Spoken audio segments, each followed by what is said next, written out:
নাও খাবারটি খেয়ে নাও।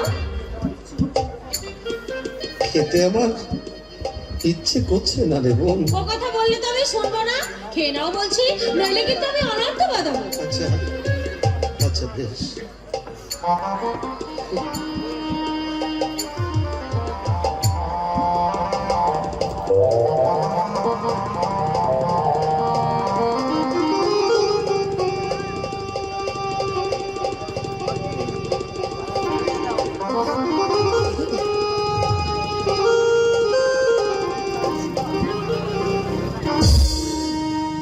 জানিস সুধা,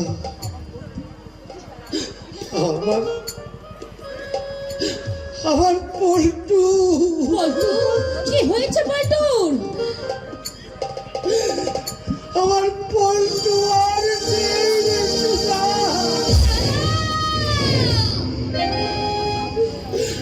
আজ 4 দিন হলো আমার বাপি পল্টু আমাকে ছেড়ে চিরদিনের মতো। তুমি কি বলছো দাদা? পল্টু পল্টু নেই। 4 দিন হয়ে গেল, আর আজ এসে তুমি আমায় এই কথা জানাচ্ছ? সত্যি আমি তোমার কেউ নই দাদা। আমি যদি তোমার আপন বোন হতাম, পারতে আমার কাছ থেকে লুকাতে।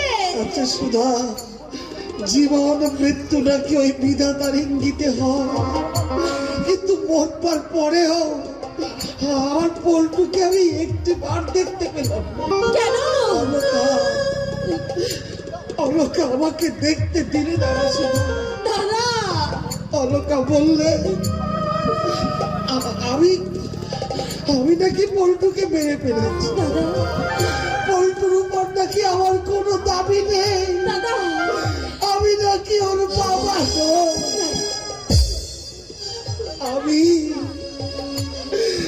আমি একটা রাস্তার কুকুর, কিন্তু আমি অলকাকে কেমন করে বোঝাবো রে সুধা।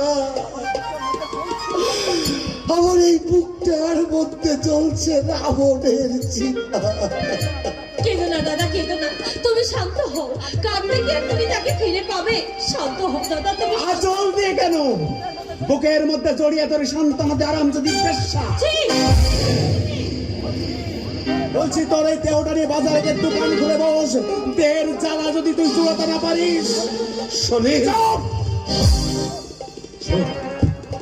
চুপ করলাম পর। নারী মাংস তোর যদি এতই প্রিয়, বাজার তো খোলা আছে জানোয়ার।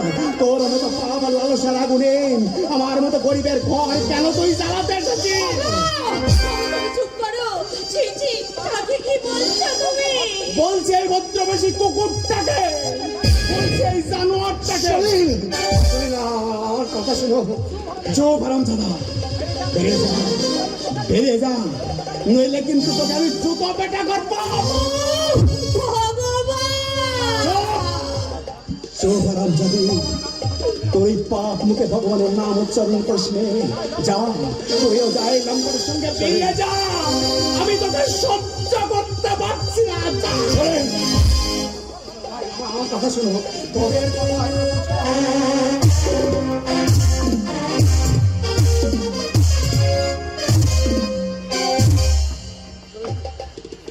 আমার কথা শোনো।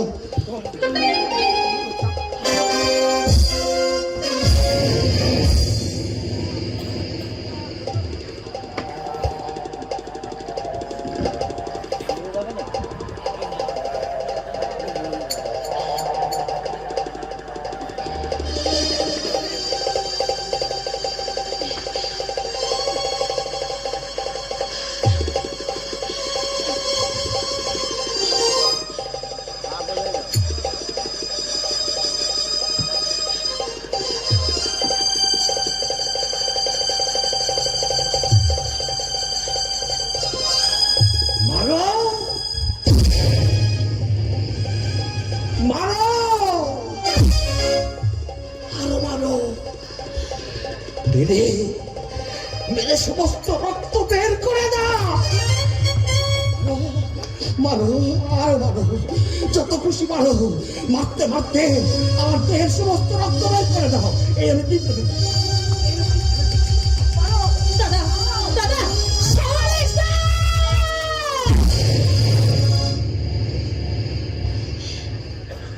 অমরেশ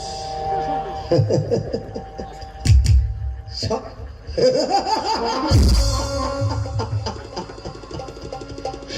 কে সমরেশ? আমি আমি তো একটা রাস্তার কুকুর। তোমরা জানো না বুঝি সমরেশকে ওরা পল্টুর সঙ্গে একই সাথে পুড়িয়ে মেরেছে। তুমি শান্ত হও দাদা, তুমি শান্ত হও। তুমি দেখতে পাওনি অলকা? দাদা, তুমি দেখতে পাওনি? দেখবে কি করে? তুমি তো তখন ওই ম্যানেজারের দিকে মুখ লুকিয়েছিলে। দাদা, চিতার আগুন, চিতার আগুন শুধু বাইরে জ্বলছিল না অলকা, জ্বলছিল আমার এই বুকটার মধ্যে, আমার এই বুকটার মধ্যে।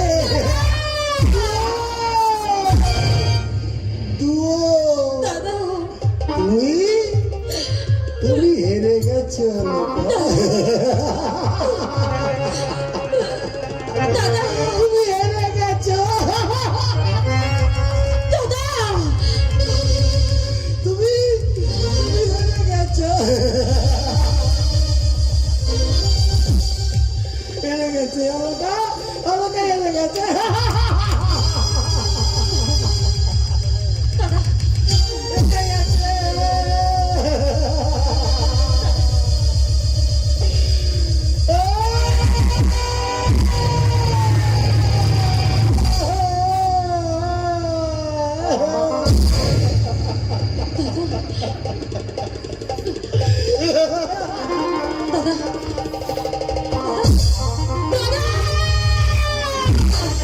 ছি, ছি, ছি, ছি। তুমি কি মানুষ? তুমি কি করলে?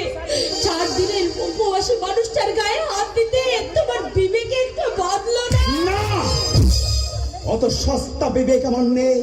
এবার যদি মেরেছি, আবার যদি লম্বটাই পাল্টাছে, ওকে আমি খুন করবো।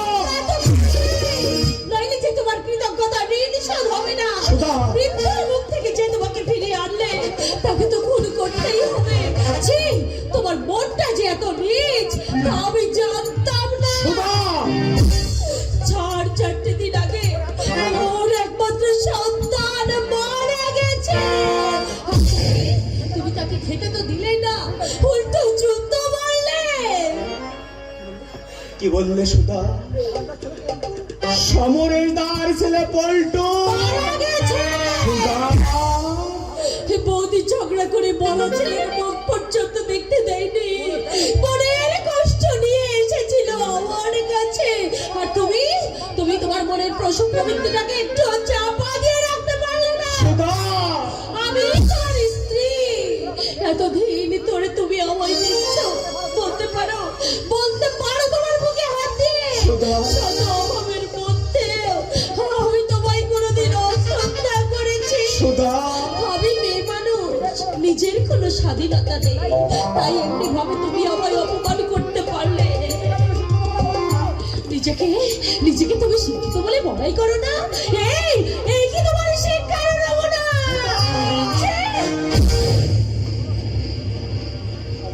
সমরেশ দার ছেলে পল্টু মারা গেছে, তাই বুঝি অমন পাগলের মতো চেহারা। কিন্তু দুর্গা শঙ্কর বাবু যে বললেন, তবে কি আমি ভুল করলাম? সমরেশ দার বাড়িতে সুন্দর স্ত্রী, সে কেন সুধার মতো মেয়েকে? তাছাড়া আমি সমরেশ দার মুখে কোনোদিন পাপ পদের ছায়া দেখিনি। এই জগদীশ্বর, কি করেছি আমি? এমন মহৎ মানুষটাকে আমি মেরেছি। ক্ষমা করে দিও ভগবান, ক্ষমা। আগামী রজনীর শুভ বার্তা। আগামী রজনীতে একই মঞ্চে আপনারা পাবেন সুদূর ইন্ডিয়া থেকে আগত বিভিন্ন বাউল শিল্পীর সমন্বয়ে এক মনোজ্ঞ সাংস্কৃতিক সন্ধ্যা। সেই বাউল সন্ধ্যা উপভোগ করবার জন্য আপনাদের সকলকে আরো একবার